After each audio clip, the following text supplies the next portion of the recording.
Okay, let's do it once more. You are looking at me on the screen. Completely focus here. It's a 1 second search. Completely focus here. You are looking at me on that screen. Yes. Eyes are the seer. And Ekta on that screen is the scene. The computer screen is the scene. Eyes are the seer. Is the first step clear? Now recognize there are thoughts about whatever you are seeing, about what Ekta is seeing. Can you recognize the thoughts? The mind? Yes. So the mind is the seer and the eyes as well as this computer screen is the scene. Do you get this? Yes. Do you recognize who said, yes, I get it, no, I don't get it? That is the mind. How do you know that the thought arose, yes, I get it, no, I don't get it? That means there's something beyond the mind who's watching the mind say yes and no, all those thoughts arising and falling. Yeah, take your step beyond to that point. That is the knower. Let's call it the knower. It knows that the mind is saying yes, it knows that the mind is saying no. Could you get to the knower? Fantastic. This knower is nothing but the I thought, that which says I am, I exist.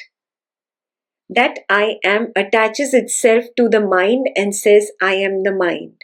That I attaches itself to the body and says I am the body. Yeah? Drop these labels of body and mind and just be with that I, the knower. Can you sense it? Can you recognize it? You can never turn back and look at it. It's just there. You can just sense the knower. Yeah? When it is knowing something, then only it is the knower. The point comes when there is nothing to know. Sometimes when you just have an afternoon nap, yeah, you go to sleep, there's nothing to know. You notice you might just have a few minutes of deep sleep that time, where there was nothing, no I. The I had collapsed. There was nothing to know. Yes, but can you say that you died? No. You woke up after your nap, very much alive. That means there was something even when there was no knower. So knowing is a function of that consciousness. Yes, that same consciousness is called the knowingness or the witness consciousness. When it is knowing something, when it is witnessing something, it is called the witness consciousness. When it is not knowing anything, when it just collapses, in that no thingness, there is no I. That is the pure consciousness. Now, my problem is I go into pure consciousness or closest to pure consciousness only in the state of deep sleep. Yeah?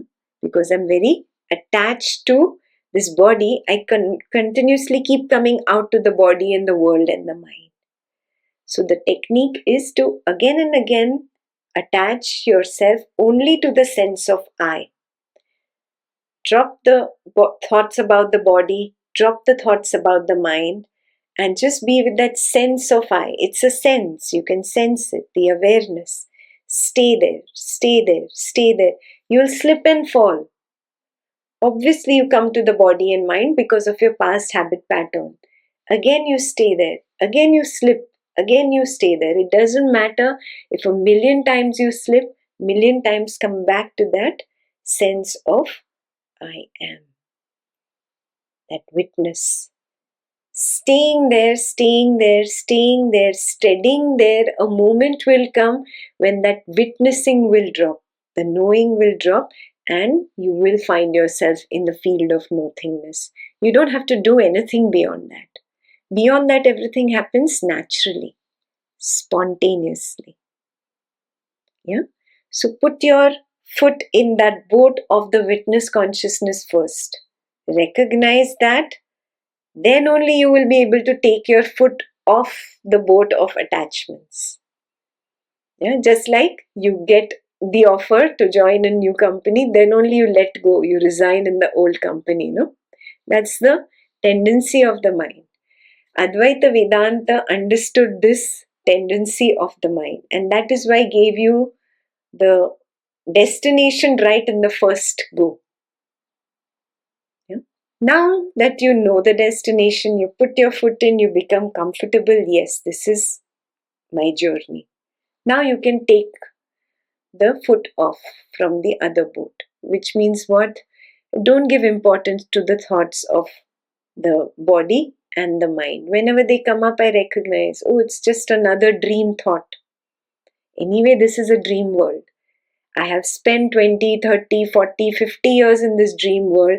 I have tried to secure myself in money and relationships and wealth and name and fame and power and politics, and I have not found true lasting happiness. Maybe I'm looking in the wrong place, no?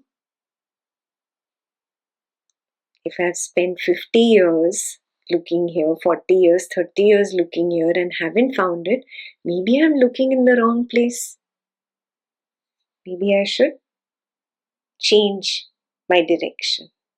So let me just stay as the witness consciousness. I have put my foot in this boat. Now let me ignore the thought about the body and ignore the thought about this drama created by that relative and this drama created by that relative and how dare she say this to me. All story of the mind. Drop, drop, drop. Stay, stay, stay.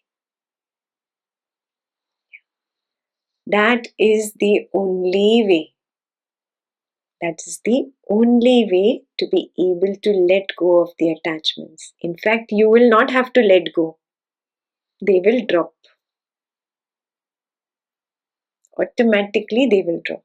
That doesn't mean you will stop caring for your child or stop caring for your spouse or not take care of your parent. In fact, you will be the first one to take care of them even better than the others, because everybody else gets traumatized the moment there is an explosive situation, a difficult situation. They can't deal with it. But because you have learned to ignore those thoughts of the mind and just stay as the witness, your action will be a perfect action for the benefit of your relative. Yes? You will be able to function even better than before. Why? Because I'm not bothered about my ego getting hurt by this person and that person and blah, blah, blah, blah of the mind. I don't give it any more importance.